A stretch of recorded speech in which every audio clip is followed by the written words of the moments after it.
I want to thank you for checking out another podcast of We Ain't Scared, where we ain't scared.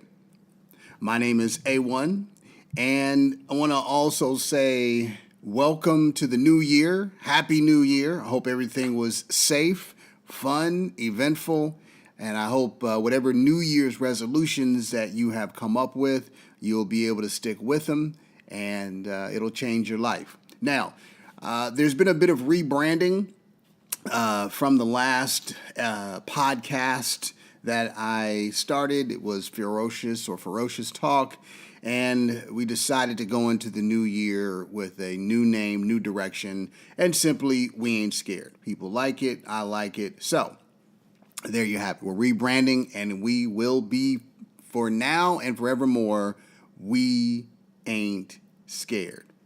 Now, on this show, just like before, we talk about any and everything without regard for political correctness or being bullied or social norms. It will include some satire. There will be humor. Basically, we're not going to be put in a box. I'm not going to be held accountable to what someone else thinks. Well, why did you say that? Or why did you mention this? No, this is my show. We are going to actually talk about things that are important, and we're going to discuss things with directness and with clarity from a black male perspective. So, I think that was enough qualifying. And you will hear paper shuffling just like before. I've got a lot of notes here. I'm going to be drinking my coffee because I like coffee. So today's topic is definitely, to start off the new year. I expect that it'll get a certain amount of reaction and feedback, and that's fine. I mean, the whole point is to make you think, right? It's not to be popular. It's not to, say something that everybody's going to like. That's not how this show is structured. It's to make you think. So, drum roll, please. And the topic for today is, what comes first? Race or sexuality? Again, what comes first, race or sexuality? So let's dive into this. In December of 2018, Kevin Hart came under fire because, he was scheduled to host the Oscars. But because of some old tweets that some in the LGBTQP community considered offensive or homophobic, he used words like queer or gay. They felt that he should apologize and furthermore not host the show, which is absolutely stupid to me. He's a comedian. He's there to make jokes, and gay people are not above being joked about. I've met gay people. There's plenty to joke about. And the point is, you can do what you want, but when you start taking on an attitude that, hey, make fun of someone else but not me, then you open yourself up for more jokes. But let me not digress. My thoughts also go back to the immortal words of Dave Chappelle. And when he said, you can take a penis, but you can't take a joke, right? I mean, he was a little more colorful with the language, but I'm going to do my best to try to keep it PG or PC as possible, even though I'm certain sometimes it requires me not to. So, now, this is extremely problematic because the black community has always been open and transparent with our lives, on screen and off screen. We welcome and invite all groups to sit in front of their TVs or watch on the big screen while we playfully and dramatically showcase our best and worst moments as human beings, without regard for if it will be received well or not. We just do it. And if the audience does not like or for whatever reason disagrees with the content, we don't turn them into our mortal enemy. We just accept that we're all different and we have different realities, which is a fact. This mentality is not shared by the LGBTQP community, which is the problem. If you disagree or you have a different view of their community, they treat you like an enemy and they bully you into submission with no real objective of wanting to understand why you feel the way you feel. But again, more on that in a minute. Let's talk about Tiki Barber. Tiki Barber is a correspondent on the Today Show. And in December of 2018, he went public on the show that he was joining the Broadway cast of Kinky Boots. Now, for those of you that don't know, Kinky Boots is about a bootery that is going out of business, and the owner's son has to rescue it by doing something a little unorthodox. Well, on the Today Show, Tiki was wearing red patent leather thigh-high boots to showcase this announcement. Now, as a heterosexual black man, I was disturbed by this because of the effeminization of black males. It was yet again, to me, an attack on the providers, protectors, fathers, and defenders of the black race. Like it or love it, that's how I feel. Deal with it. Or not, I don't really care. America, with 3 Ks, will have you believe that you have to assimilate into sexual fluidity in order to be accepted and validated as a black man in white society. America, with 3 Ks, will also have black people believe that if you disagree or have a dissenting viewpoint, that you're not open-minded or supportive of the LGBTQP community. It's an all or nothing option, which is absurd. Look, you have the right to do what you want, and I have the right to agree or disagree. Period.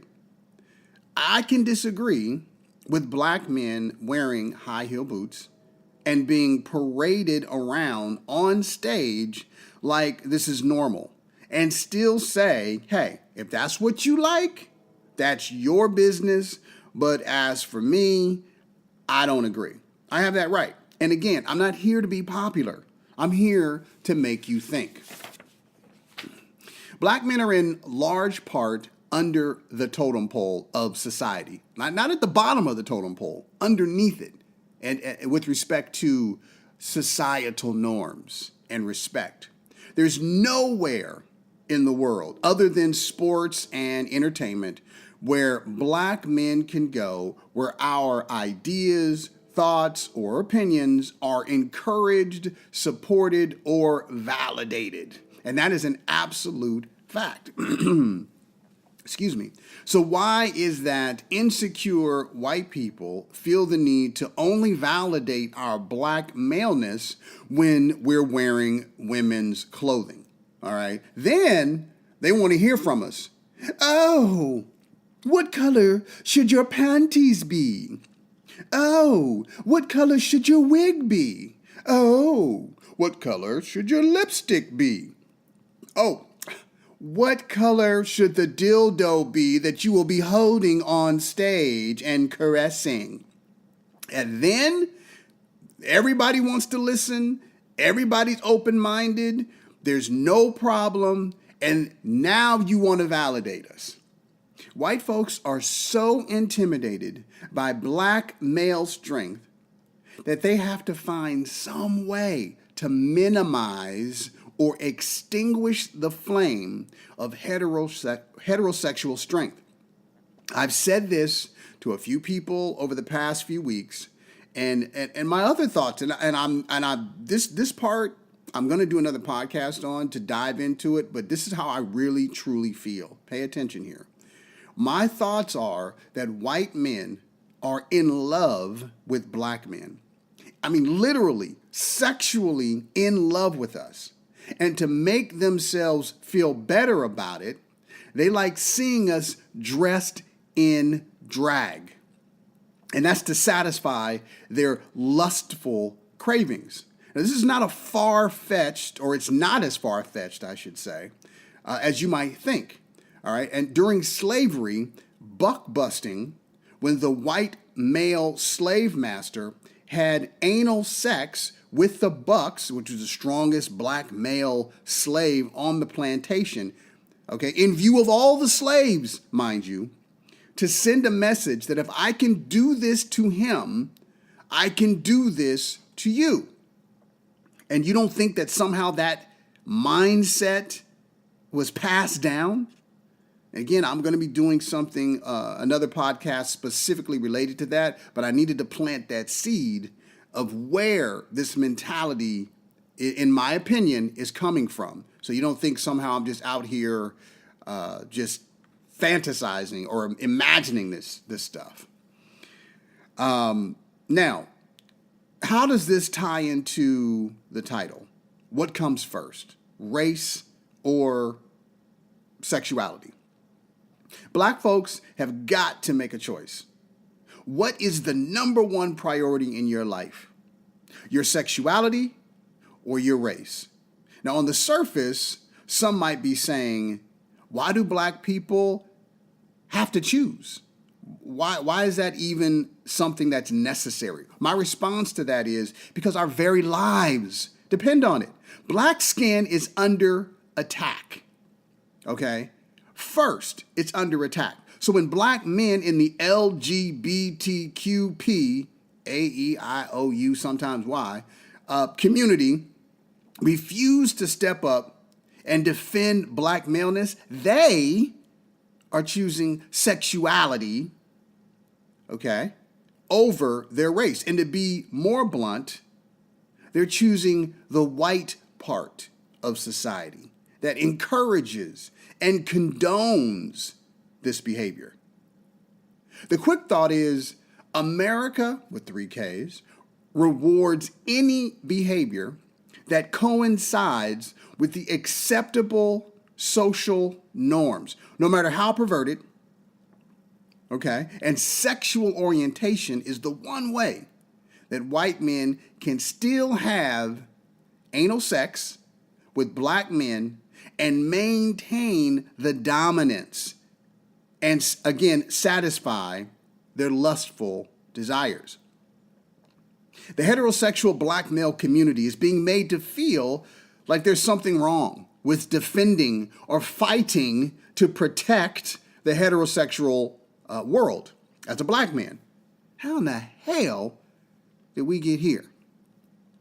It's like heterosexual black men are now considered the odd man out because they refuse to accept sexual fluidity.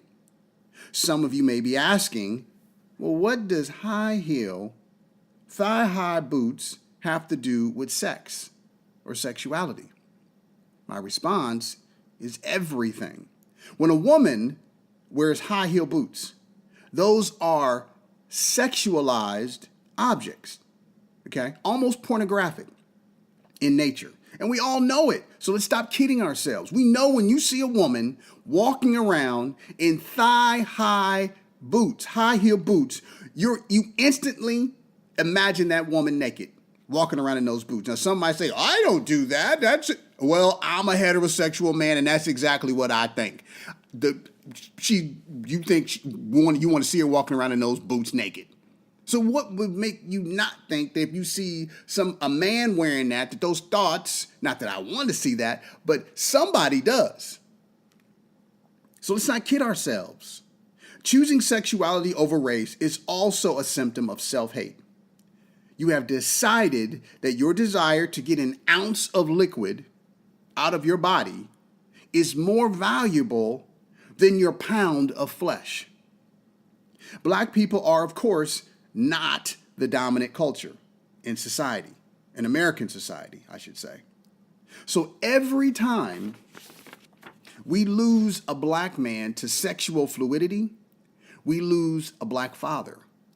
and future black babies to a war that we have been fighting for hundreds of years and counting.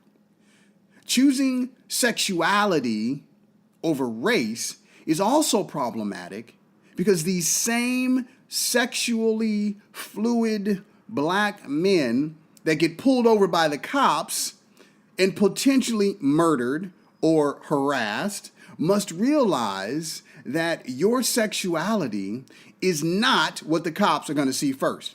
They see your race.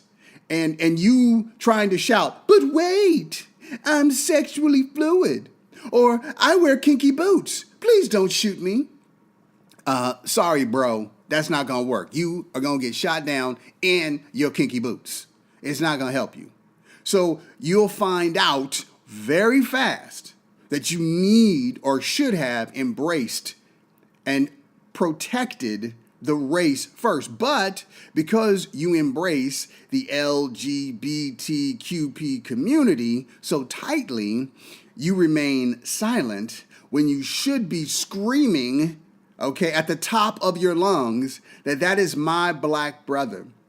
And whatever is happening to him, hetero or otherwise, could very well happen to me. And if we're going to be honest, if it is happening to your hetero brother, it is happening to you. Race is not a choice, okay? It's not a choice. Now, who you have sex with is a choice. Now, you can try to debate that if you want, and many have tried. But to me, again, if you wake up and you decide, or you can decide, yes or no, I don't want to have sex with this person or with you, that's a choice. Unlike being black, where there is no day that a black person can wake up and say to himself, "You know what, today I don't really feel like wearing my black skin. I'm going to just kind of take this off and, slide on a different shade." No, not possible. We don't have that choice. And I feel sorry for black men that have fallen into the LGBTQP community so deep that they have either forgotten they are black or they hate their blackness so much that they shout in anger right along with the non-black LGBTQP community members and attack black heterosexual men like we are the enemy. Let me repeat that. I feel sorry for black men that have fallen into the LGBTQP community so deep that they've either forgotten that you're black. They hate their blackness so much that they are shouting in anger. That's about the only time you hear them shouting or being upset. Right along with the non-black members of that community, and attack heterosexual black men like we are the enemy. It is self-hate of the highest degree. Now, I'm not sure, to be honest, what can be done to overcome it, since sex is, in this example, the most important to them, all right, than protecting their blackness. It is a sad, sad commentary, and I don't know what can be done about it. Now, of course, I'm sure you have your own thoughts and you have your own opinions. And again, that's the point of the podcast, is to just give you a different perspective so that you're not intimidated into silence because this community, the LGBTQP community, has started to exert itself and try to intimidate. Now, let's get into some Q&A. Let's see. A1, do you hate the LGBTQP community? No, I don't. You have the freedom to do whatever you want, no matter how much I may disagree. It's up to you. I mean, look, that is your life. It is your choice. Okay, question number 2. Should the black LGBTQP community do a better job of supporting black heterosexual men? Yes, they should. We share our blackness. That should be a common bond. It should be enough, but obviously it's not. Question number 3. Should heterosexual black men boycott anything LGBTQP? To be honest, yes. If they can't support Black Lives Matter, why should I support their issues or concerns? And furthermore, heterosexual Black lives. If you can't support that, why should I support you? It's simple. Question number 4. Are you concerned about any LGBTQP backlash? Give me a break. I welcome it. Bring it on. Because as resolute as that community is in their position of ignoring black male heterosexual pain, I'm equally committed to ignoring theirs.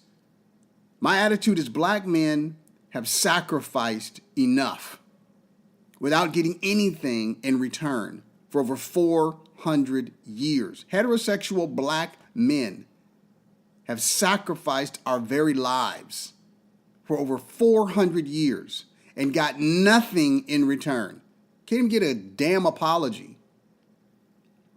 So no, not doing it. It'll be through this eternity and the one that follows it. Deal with it. All right, number 5. Should people be able to love whoever they want to love, whether it is a man or a woman? Again, sure, you can do whatever you want, but understand that will not absolve you from thoughts and opinions that differ from your choice or lifestyle.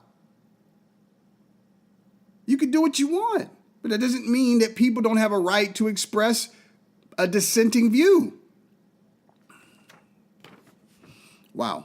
I feel like even though we're coming to the end here, I really may have to do another follow-up podcast on this topic because I know it's layered and it requires some additional thought and feedback. But I really appreciate you guys checking out another podcast of We Ain't Scared.